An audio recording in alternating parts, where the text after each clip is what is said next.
자, 이제 야곱이 거의 죽음이 가까워오고 있습니다. 험난한 인생을 살았던 야곱이에요. 창세기의 마지막 족장이죠. 족장 중 제일 마지막이에요.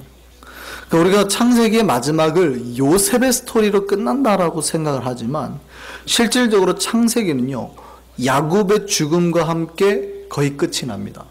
그러니까 요셉의 스토리는 물론 나왔죠. 나와야 그 다음 출애굽기가 이어지니까 요셉의 스토리가 나오지만, 요셉은 제가 말씀드렸죠. 족장이라고요? 족장이 아니라고요? 족장이 아니에요. 요셉은 족장이 아니에요. 그러니까 족장 스토리가 시작되는 창세기 12장부터 쭉 족장 이야기로 마무리가 되는데, 야곱의 죽음과 함께 마무리 한 장, 49장에 야곱이 죽으면 마무리 한 장 50장으로 마무리를 하고 빨리 맞춰버려요. 그러니까 이 마지막 족장인 야곱이 죽음으로 이제 창세기가 마무리가 되어갑니다. 마지막 마무리를 그러면 야곱이 뭘로 하느냐? 이 창세기 전체 그 족장 이야기를 통해서 제일 많이 움직이고 왔다 갔다 했던 사람이 누구예요? 12아들. 이 12아들에 대한 미래에 대한 예언으로 이 창세기 49장이 마무리돼요. 이 마무리를 하고 이제 죽는 겁니다. 그래서 49장은 이 야곱의 12아들에 대한 예언이 담겨 있습니다. 12아들에 대한 특별히 12아들이 대표하고 있는 그 지파, 12지파에 대한 미래에 대한 복을 선언하는 거죠. 어떤 지파에게는 복의 소리를 내고, 어떤 지파에게는 거의 저주에 가까운 예언을 놓기도 합니다. 야곱의 자녀 중에서 어떤 이들은 복에 들어가고 어떤 이들은 저주의 운명을 살게 되는 거잖아요.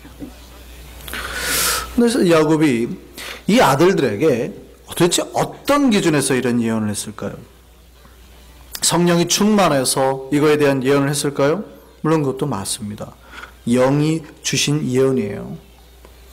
그렇지만요, 이 예언은 그냥 무작위로 아무렇게나 성령이 주셔서 준 예언이 아니라 그 12아들이 과거에 살았던 삶을 통한 결과의 반영입니다. 아들이 살았던 그 행위, 그 결과 위에, 그들의 삶 위에 하나님의 은혜가 임해서 예언이 된 거예요. 복받을 만한 행동을 했는데도 저주를 했고, 저주받을 행동을 했는데도 그냥 복을 준 게 아니에요. 그들의 삶의 흔적으로 말미암아 받은 결과물들이라고요. 야곱의 예언이, 12아들에 대한 예언이. 야곱의 예언 한번 볼까요? 야곱이 예언을 했습니다. 자, 그러니까 이 예언은 12아들이 과거에 지은 죄와 은혜의 산물이라고요. 르우벤 한번 볼까요? 3절에 보면 르우벤에 대해서, 르우벤 장자죠. 이런 예언을 받습니다. 뭐라고 그래요?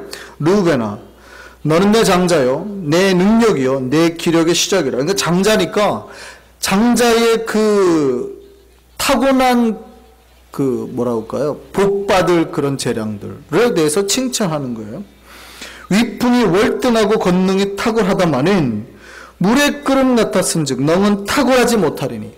네가 장자가 되고 네가 탁월해야 되는데도 불구하고 너는 탁월하지 못하리니 그래요. 왜요? 그 이유에 대해서 나오죠. 또 시몬과 레위에게 이런 예언을 합니다. 그 밑에 5절에서 7절까지요. 시몬과 레위 뭐라고 그래요? 그들은 레위의 형제요, 그들의 칼은 폭력의 도구로다. 내 호나 그들의 모의에 상관하지 말지어다. 내 영광아 그들의 집회에 참여하지 말지어다. 그들이 그들의 분노대로 사람을 죽이고 그들의 혈기대로 소의 발목 힘줄을 끊었음이로다. 그 노여움이 혹독하니 저주를 받을 것이요, 분기가 맹렬하니 저주를 받을 것이다. 내가 그들을 야곱 중에서 나누며 이스라엘 중에서 흩으리로다. 르우벤이 어땠습니까? 장자임에도 탁월함을 가지고 태어났음에도 불구하고 그가 그 탁월함을 누리지 못하게 되죠. 시몬과 레위가 흩어지고 나눠지고 영광도 못 받고 완전히 저주받을 거라고 그래요. 그 이유가 뭡니까? 이유가 뭐예요? 죄악 때문이죠. 르우벤은 어떤 죄를 저질렀죠? 르우벤이 어떤 죄를 저질렀어요? 빨리빨리 대답을 하셔야 된다니까요. 제가 상처를 안 받게. 르우벤이 어떤 죄를 저질렀어요? 거기 써 있잖아요. 그렇죠. 자기 아버지 침상에 올라가 더럽혔대. 그게 무슨 얘기예요? 섬호 빌하와 간통을 했잖아요. 예. 그래서 장자권이 박탈당하는 겁니다. 그 이야기 하는 거예요. 그 다음에요. 그 시므온하고 레위가 이렇게 저주를 받게 될 거라고 말한 이유는 뭐예요? 그쵸? 세겜 족속을 다 죽여버리죠. 아주 싹 잔해합니다. 물론 그들이 처음에는 잘못했어요. 자기 여동생 디나를 그냥 강간했으니까. 그러나 진짜 사랑해서 결혼 청탁을 넣었거든요. 정말 사랑합니다. 딸을 주십시오 하고 부족 전체가 할례를 행하겠습니다. 우리 부족이 다 당신들처럼 살겠습니다 라고 했는데도 불구하고 어떻게 해요? 하나님의 율법을 대고 할례를 내야 된다고 하고 가고 다 죽여버리잖아요. 지금 예언을 받았어요. 야곱이 예언을 한 거예요. 영에 충만해서 예언을 한 거예요. 근데 이들이 그 예언을 가운데 복을 받았습니까? 저주를 받았습니까? 저주를 받았어요. 그들이 저주를 받은 기준이 어디에 있어요? 예, 자기들이 행했던 삶에 있더라는 거. 우리가 하나님 앞에서 복을 받는 기준이 어디에 있습니까? 예수 그리스도를 믿는 거 물론 맞아요. 근데 제가 그 뒤에 말씀드릴게요. 중요한 거는 예수 그리스도를 믿는 게 조건이라는 사실이에요. 우리가 믿으면, 그러니까 예수 그리스도를 선택하면이라는 조건이에요. 그러니까 예수를 선택하지 않고 다른 걸 선택하면 당연히 복의 길을 못 받는 거죠. 무슨 말인지 아시겠어요? 우리가 어느 곳에 씨앗을 뿌리는가에 따라서 달려있다는 얘기입니다. 지금 우리가 죄악의 씨앗에 물을 주고 있는가 아니면 은혜의 씨앗에 물을 주고 있는가에 따라서 심판날 주님이 우리를 심판하실 때 결정이 되는 거예요. 성경은 우리 안에 이 두 가지 갈등이 있음을 알려줍니다. 그러니까 우리가 어느 것에 물을 주느냐에 따라서 지금 우리가 어떠한 결과물들을 어떠한 행위들을 만들고 있느냐에 따라서 우리의 미래가 달라지는 거죠. 지금 현재지만 우리의 미래의 복은 이 현재가 지나갔을 때 바로 과거가 될 거 아니에요. 우리가 살았던 이 과거의 흔적들 하나하나를 어떻게 남기느냐에 따라서 우리의 미래가 복의 길이 될 건지 저주의 길이 될 건지 결정이 된다는 거예요. 그냥 막연히 그냥 내가 하나님 앞에서 뭐 복 받고 이래가지고 되는 게 아니라 우리가 하나하나 밟아온 그 삶의 우리의 흔적들로 말미암아서 우리가 복의 길로 가느냐 저주의 길로 가느냐 결정이 된다는 겁니다. 하나님이 우리 행동의 결과와 상관없이 복으로 주시는 게 아니에요. 물론 우리가 구원이라는 은혜를 배울 때 인간의 공로가 아님을 배웠습니다. 완전한 은총이죠. 우리가 죄가 있음에도 불구하고 우리를 불러주신 거 하나님의 은총이에요. 그걸 우리가 믿어요. 그럼에도 불구하고 우리가 계속해서 죄를 범해도 된다는 뜻은 아니라고요. 이거는 많이 오해하세요. 어떤 분들이 그래요. 우리는 어차피 죄를 지을 수밖에 없잖아요 라고 말해요. 어차피 이거는 우리가 은혜를 말할 때 쓰는 말이지 우리가 은혜 받은 사람들이 쓰는 말이 아닙니다. 그러니까 여러분들이 계속 죄에 거하라고 하나님이 불러주신 게 아니에요. 여러분 계속 죄에 거하세요 하고 여러분을 건져주신 게 아니라 여러분을 거룩해지려고 건져주신 거예요. 그럼에도 불구하고 우리가 때로는 무너질 때가 있죠. 그럼 어떻게 해요? 빨리 죄를 털어내고 거룩으로 나아가셔야 돼요. 인간은 어차피 죄 지을 수밖에 없는 거야. 내일 또 무너질 거야. 왜냐하면 내가 어제도 무너지고 오늘도 무너진 걸로 보니까 내일 또 무너질 거야 하고 죄 지은 거에 대해서 방관하시면 돼야 한대요. 내 신발에 진흙이 묻으니까 아이고 어차피 좀 지나면 완전 더러워질 건데 하고 여러분 몸을 진흙에 던져서 뒹굴면 돼야 한대요. 안 된다는 얘기예요. 그러면 두드러 맞아요. 진흙만 묻고 오면 어머니가 수고했어 그랬지 하고 빨리 가서 씻어줄 텐데 에이 진흙 묻었네 하고 몸을 던지는 순간 어머니한테 혼나는 거예요. 무슨 얘기인지 아시겠어요? 우리가 끊임없이 죄로부터 멀어져야 되는 거지 에이 당연히 죄 지을 수밖에 없는 존재라고 인정하는 존재들이 아니라는 얘기입니다. 우리가 죄인임에도 불구하고 하나님 우리 불러주신 거 맞아요. 이거 은혜의 은총이에요. 그렇다고 우리가 끊임없이 죄에 거해도 된다라고 말하고 있지는 않아요. 그런 거 하나님이 원하는 거 아니거든요. 우리는 은혜 받은 자로서 죄악에서 끝없이 벗어나기를 간구하고 우리의 삶을 돌아보아야 됩니다. 여기에 우리의 미래가 결정되어 있는 거예요. 우리 미래는 바로 그런 우리의 과거 연장선상에 있는 모든 결과물이에요. 그래서 우리가 우리의 삶에서 은혜를 구할 때 은혜를 얻게 돼요. 근데 죄악에 무뎌져 가지고 죄악의 씨앗을 키우는 자는 다 그 죄의 열매를 먹게 되는 겁니다. 창세기 49장을 이렇게 쭉 펴시고 주보가 있으시면 또 끼시고 로마서로 넘어가겠습니다. 로마서 6장입니다. 신약성경 로마서 6장입니다. 예. 빨리빨리 찾아오셔야 돼요. 자, 247쪽입니다.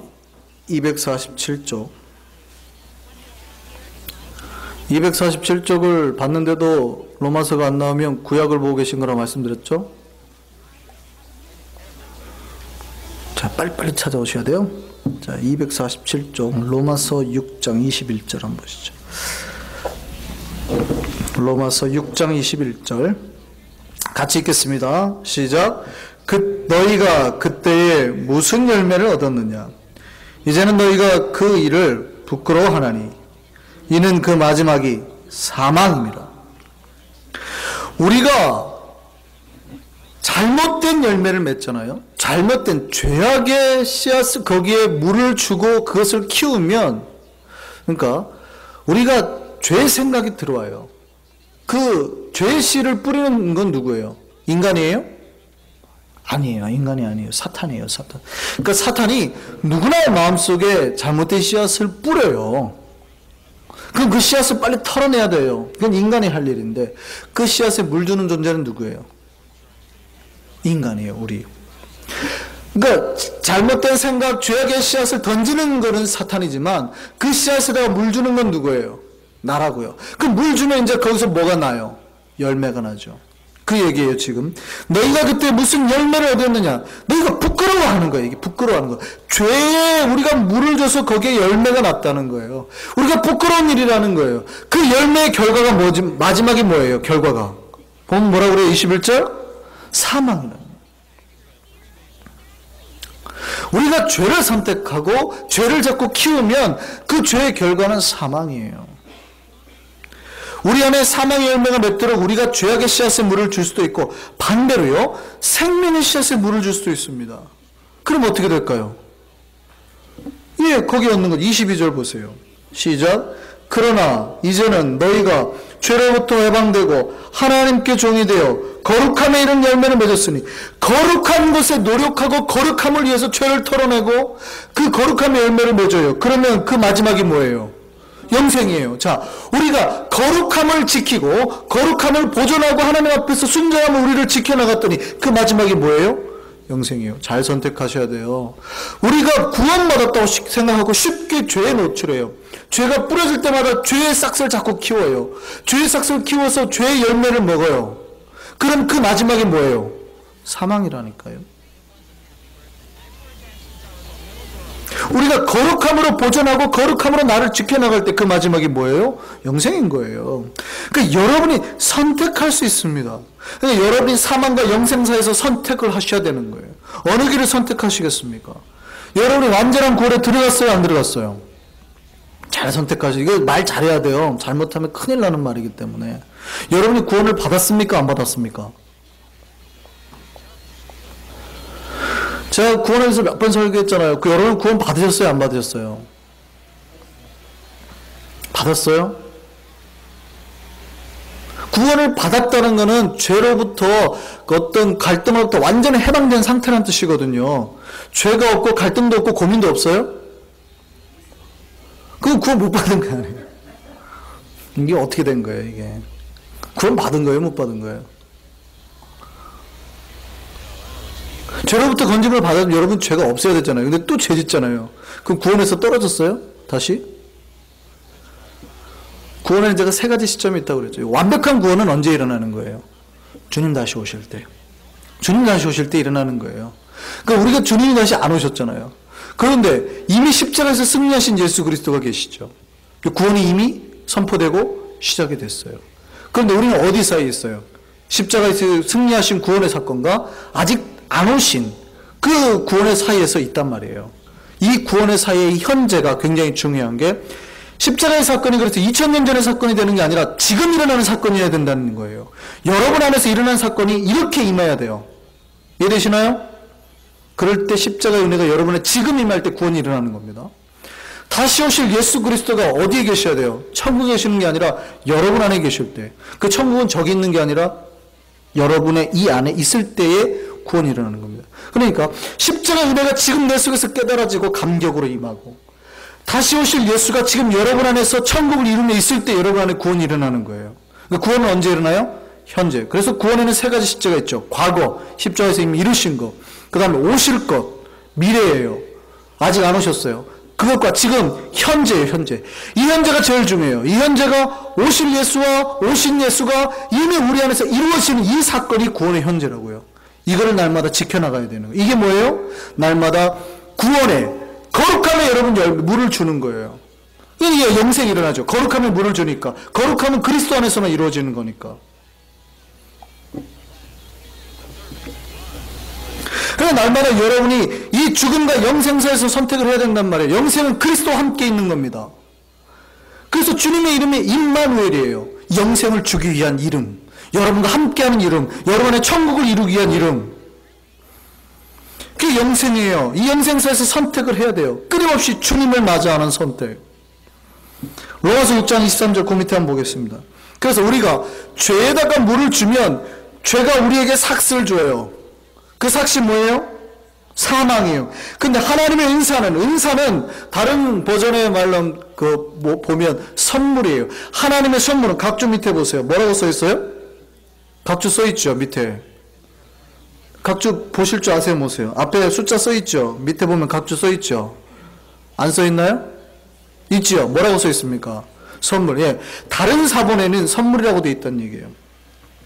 하나님의 선물이 뭐라고요? 그리스도 예수, 우리 주 안에 있는 뭐라고요? 영생. 우리가 그리스도 예수 주 안에 있을 때 얻어질 영생이라고요. 그럼 우리가 죄를 선택하느냐, 이 거룩한 예수 그리스도를 선택하느냐에 따라서 우리의 길이 달라진다는 거예요. 우리는 이제 죄가 아닌 예수 그리스도를 선택해야 될 줄 믿습니다. 예수의 말씀을 선택해야 될 줄 믿습니다. 그러니까 예수를 선택하고 말씀을 선택할 때 우리의 행위가 달라질 수 있는 거예요. 고린도후서 말씀 한번 볼까요? 고린도후서 5장입니다. 고린도후서 5장 290쪽 290쪽입니다. 고린도후서 5장 9절에서 10절.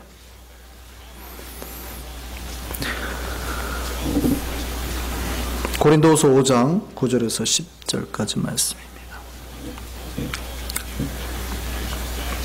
찾으셨어요? 같이 한 목소리를 읽겠습니다. 그런즉 우리는 몸으로 있든지 떠나 있든지 주를 기쁘시게 하는 자가 되기를 힘쓰노라. 이는 우리가 다 반드시 그리스도의 심판대 앞에 나타나게 되어 각각 선악간에 그 몸으로 행한 것을 따라 받으려 함이라. 우리가 그리스도 안에 있으면 그 행함이 어떻게 돼요? 그리스도의 은혜로 말미암는 행함들, 거룩한 열매들이 맺혀질 텐데 우리가 죄악을 선택하면 죄악의 열매들이 맺혀진다는 말이에요. 그러니까 우리가 마지막 날에 심판을 받는데 무엇로 심판을 받아요? 믿음으로 심판을 받는 게 아니고 믿음의 결과, 열매로 심판을 받는 거예요. 그 열매가 뭐예요? 행함이라고요. 그래서 우리가 믿음으로 구원받아요? 행함으로 구원받아요? 이게 어려워요. 믿음 같기도 하고 행함 같다고요. 믿음과 행함은 분리될 수 없어요. 믿는다고 하는 것은 그리스도 안에 있는 것이기 때문에 그리스도 안에 있을 때는 그리스도 안에 있는 열매가 맺혀질 수밖에 없는 거예요. 이해되시죠? 그러니까 믿음과 행함은 별개 되는 게 아니에요. 그러니까 여러분이 믿음이 있다는 건 다 뭘로 증명이 돼야 돼요? 여러분의 거룩한 행함으로 증명이 돼야 되는 거예요. 우리가 마지막에 그리스도 심판대 앞에 설 텐데 그 심판받을 때 기준이 뭐예요? 행함이에요. 이 행함은 우리가 잘했냐 잘못했냐의 그 겉모습만을 말하는 게 아니라 그리스도 안에 있는 믿음으로 말미암는 결과냐 아니냐로 드러나는 거라고. 여러분이 선택해야 됩니다. 여러분이 지금 여러분의 욕망을 따라가고 죄악의 길을 선택할 수 있습니다. 그런데 그러면 지금의 우리 모습에는 부족한 게 없을지 몰라요.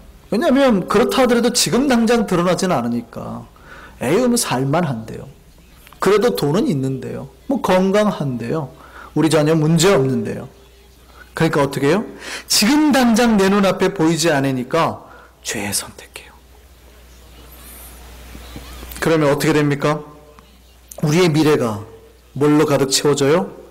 저주의 말들로 가득 채워지는 거예요. 르우벤처럼, 시몬이나 레위처럼 저주의 말들로 가득 채워지는 겁니다. 그러나 우리가 영생의 길을 선택할 때 그 길을 따라가면 비록 지금의 우리의 모습은 보잘것없을지 모릅니다. 예수 그리스도를 따라가는 게 힘들거든요. 주님 맨날 가난한 사람 보면 주라 그러잖아요.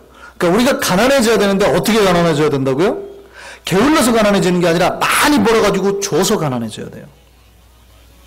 여러분이 정말 많이 벌었고 주면서 계속 가난해지는 거예요. 가난하다 그러니까 완전히 거지가 된다는 뜻이 아니라 계속 베풀어서 가난해져야 된다는 말하는 거예요. 그러니까 주님 따라가는 길이 쉽지 않죠. 사랑해야죠. 용서해야죠. 말조심해야죠. 우리가 지금 있는데 손해를 보는 것 같아요. 때로는 뇌물을 받아야 부자가 될 것 같거든요. 계속 손해를 보는 것 같아요. 그럼에도 불구하고 지금은 비록 보잘것없어 보이지만 어떻게 해요? 창성케 되리라. 그 이름이 뭡니까? 에브라임. 에브라임이 누구예요? 요셉 지파네요. 요셉 지파. 우리가 창세기 49장 봤지만 48절에 이제 요셉이 기이한 행동을, 야곱이 기이한 행동을 하나 하죠. 요셉 지파를 상징하는 게 두 명의 지파가 되죠. 요셉 지파는 원래는 요셉이 12형제 아들 중에 한 명이어야 되는데 요셉 지파가 사라지고 두 지파가 따로 올라갑니다. 그게 바로 요셉의 아들인 므낫세와 에브라임. 근데 누가 큰아들이에요? 므낫세가 큰아들이에요. 그러면은 므낫세가 오른손에 축복을 받고 에브라임이 왼손에 축복을 받아야 되거든요. 야곱이 이렇게 해야 되거든요. 그러니까 요셉이 므낫세를 이쪽에 데려오고 에브라임을 이쪽에 데려왔어요. 근데 야곱이 어떻게 안수해요? 이렇게 안수한단 말이죠. 이렇게. 창세기 우리가 안 봤지만 48장에 그런 내용이 나와요. 그러니까 아버지 아니에요. 얘가 장자라니까. 그러니까 아들아 나도 안다. 아들아 나도 안다. 그리고 어떻게 해요? 에브라임에게. 이 요셉 지파를 대표하는 지파는 에브라임 지파입니다. 에브라임 지파가 뭐예요? 비록 너의 시작은 미약하지만 나중에 창대하리라 하는 게 에브라임이에요. 하나님의 복은 그거예요. 지금 비록 눈에 보이는 거 없어요. 손해보는 것 같아요. 하나님의 뜻대로 하려니까 참 걸리는 게 많아요. 그런데 나중에 창대하게 될 줄 믿습니다. 그 얘기하는 거예요. 비록 지금은 안 되는 것 같아요. 그런데 그 나중에 어떻게 됩니까? 유다와 요셉 지파가 어떻게 돼요? 오늘 다시 창세기로 돌아갈까요? 49장입니다. 창세기 49장 다시 돌아갑니다. 오늘 본문 8절 볼까요? 유다에 대한 예언 뭐라고 되어 있나요? 시작. 유다야 너는 내 형제의 찬송이 될지라 내 손이 내 원수의 목을 잡을 것이요 내 아버지의 아들들이 내 앞에 절하리로다. 10절입니다. 규가 유다를 떠나지 아니하며 통치자의 지팡이가 그 발 사이에서 떠나지 아니하기를 실로가 오시기까지 이르리니 그에게 모든 백성이 복종하리로다. 지금 이게 무슨 얘기입니까? 네 손이 원수의 목을 잡고 네 아버지 아들들이 네게 절하리라. 그러니까 모든 사람이 그러니까 원수의 목을 꺾고 모든 사람이 발 앞에 엎드리게 된다는 얘기죠. 10절에 뭐예요? 규가 뭐예요? 임금이 잡는 홀, 이걸 규라 그러죠.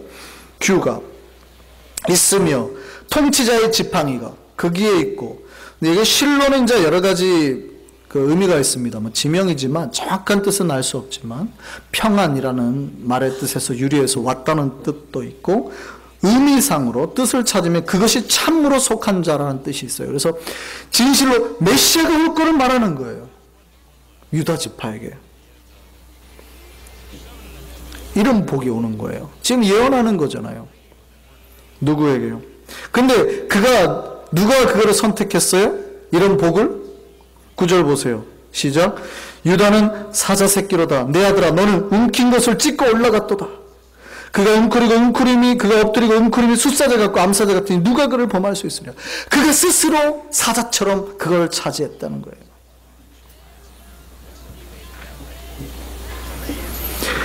유다에게서 창세기가 말하는 메시아 후손에 대한 예언이 되는 겁니다. 장자의 자리가 옮겨지고 있다는 거예요. 르우벤에서 시몬, 레위를 지나서 유다로 갔다는 거예요.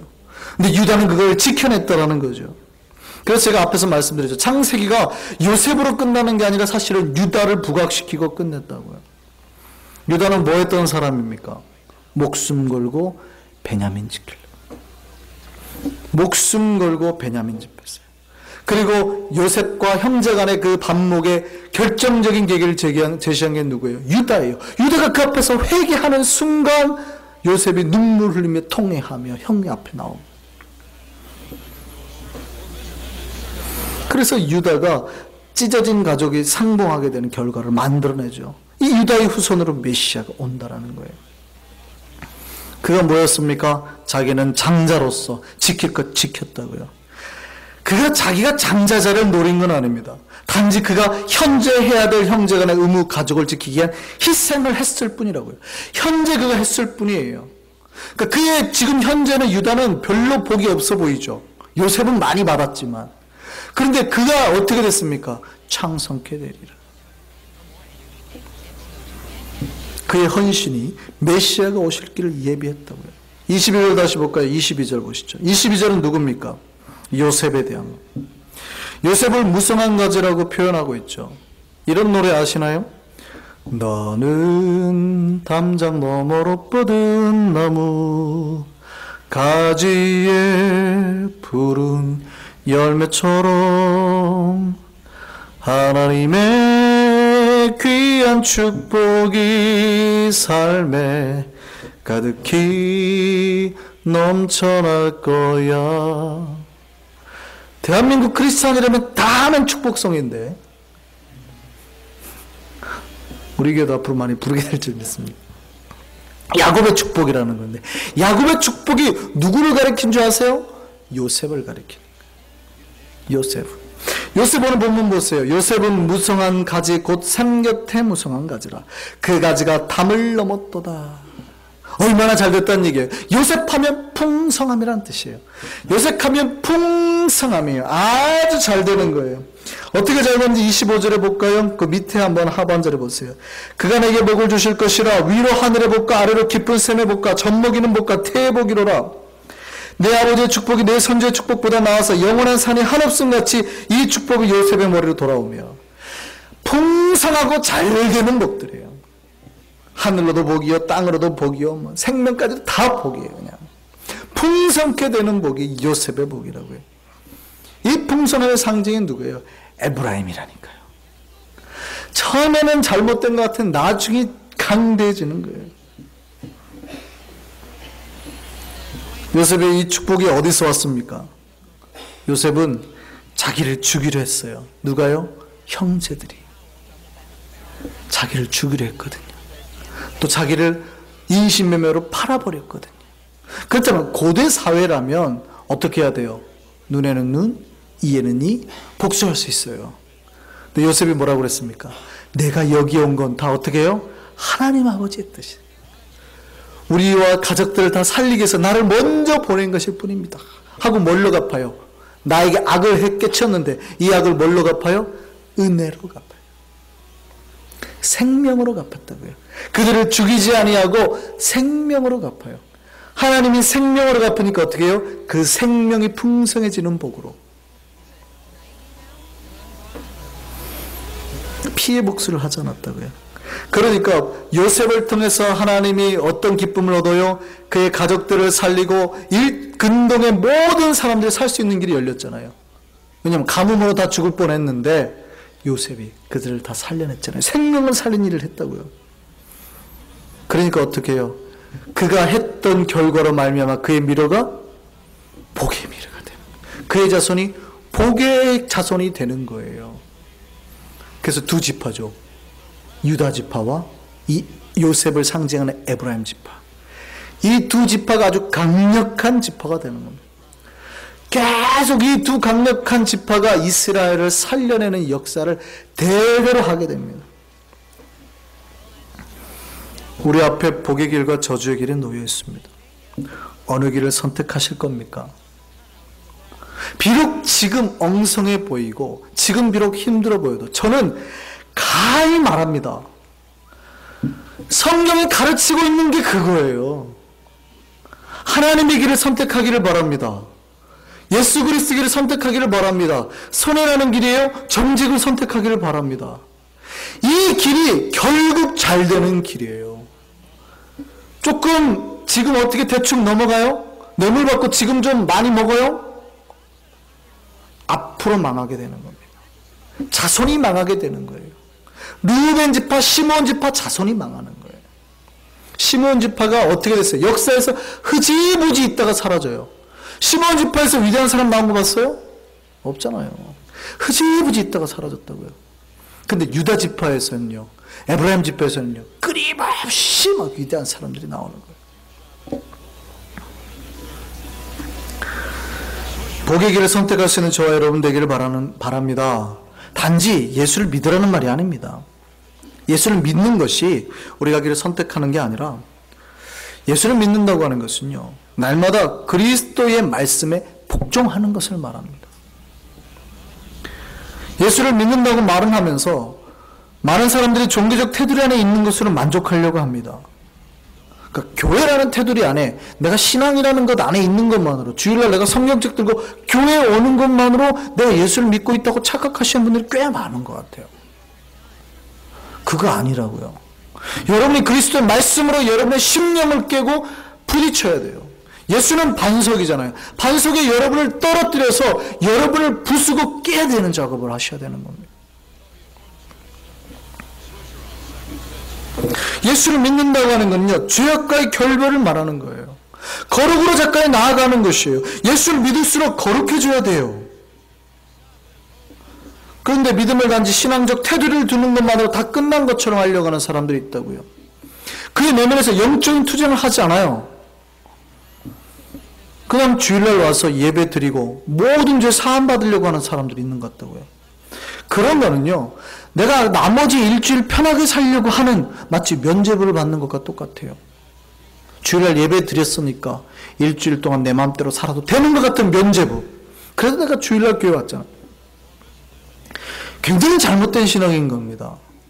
여러분이 일주일을 거룩하게 살다가 주일날 와서 일주일 동안 가졌던 하나님과의 은혜를 함께 모여서 폭발하는 게 예배예요.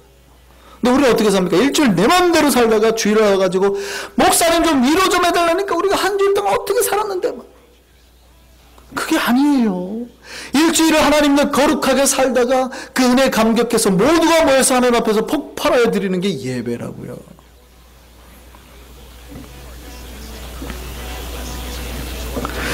우리는 하나님의 복을 받는 사람들이 되길 바랍니다. 저희 입술에서 축복이 나올 때마다 그 축복이 다 여러분의 것이 될 줄 믿습니다.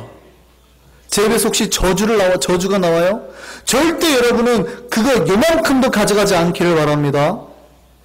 여러분은 다 복의 사람이 되기를 바랍니다. 지금 내 앞의 길이 어렵더라도 하나님의 길을 선택하기를 바랍니다. 지금보다는 장래를 바라보는 우리가 되었으면 좋겠어요. 멀리 보시기 바랍니다. 지금 어렵더라도 하나님의 길을 선택하면, 예수 그리스도의 길을 선택하면, 십자가의 길을 선택하면 하나님이 지금뿐만 아니라 지금 내가 선택한 은혜의 길로 말미암아 나와 내 자손까지 잘 되는 역사를 일어날 줄 믿습니다. 유다 가문에서 누가 나와요? 그렇죠. 그 전에 유다 가문에서 누가 나와요? 나중에 누가 나와요? 위대한 사람 한 명 나와요. 이 창세기 때 이 약속의 예언이 나중에 언제 나와요? 400년 뒤에. 이 유다 가문에서 이 산지를 내게 주옵소서 했던 갈렙이 나와요. 에브라임 지파에서 누가 나와요? 여호수아가 나와요. 12지파 중에서 저 땅을 하나님의 주 저들을 우리의 밥이라 했던 사람이 유다 지파와 에브라임 지파 갈렙과 여호수아밖에 없다고요. 무슨 말입니까? 이들이 대대로 하나님의 12지파를 이끄는 위대한 두 지파로 우뚝 서게 된단 말이에요. 유다와 요셉의 복이 자손 대대로 흘러가는 겁니다. 지금 비록 어려워요. 그래도 여러분이 복의 길을 선택하시며 믿음의 길을 선택하시며 그 길로 말미암아 여러분의 자손과 후손이 잘 될 줄 믿습니다. 하나님의 복의 역사는 1000배까지 간다니까요.